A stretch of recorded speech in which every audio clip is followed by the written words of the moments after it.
If you're doing the work of inclusion, you can feel it.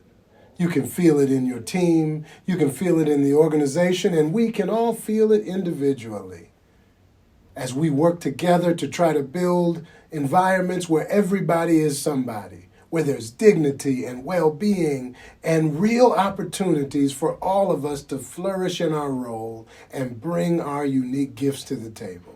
That really takes a toll over time, and because of our differences and the ways we've tried to come together and failed in the past, inclusion can be an emotional experience. And so what are some of the emotions that we feel?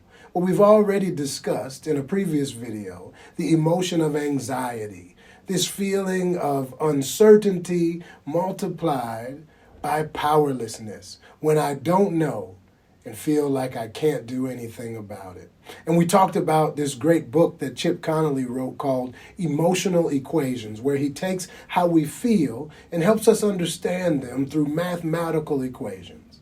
And the emotion of inclusion we want to highlight today is disappointment. Wow, disappointment is a real thing. It's when our expectations minus our reality. It's when what I expect is different than my reality. And in fact, my reality is less than my expectation. I expected much more or higher from people or from a project or from an effort or from an organization or from a system or even a government. My expectations were there, and then my reality was much different. And when our expectations are different from our reality, there's an invitation to feel disappointed. And that feeling can really get in the way of moving forward. It can get in the way of team. It can get in the way of trust. And without addressing disappointment, we'll fall for the great okey doke of turning teams into groups or teams into gangs or efforts into old binders on the shelf. Disappointment's a real emotion, and as we look at the equation, we can unpack it and move forward with resilience. Think about it. Disappointment is about expectations.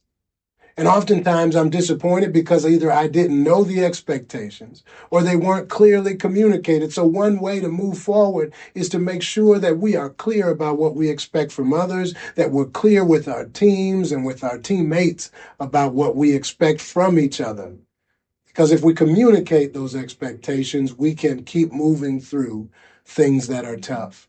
So expectations help with turning us from disappointment to trust. If we can get clear about them, we can make a difference. So expectations, and then reality.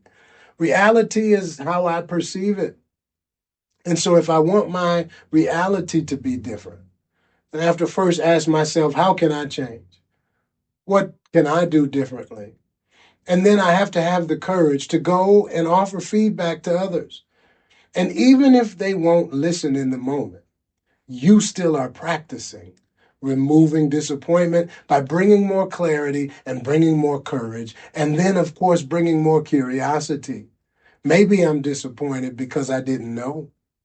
Maybe they're disappointed because they didn't know. Curiosity, communication are really important to moving through with resilience when we feel disappointed.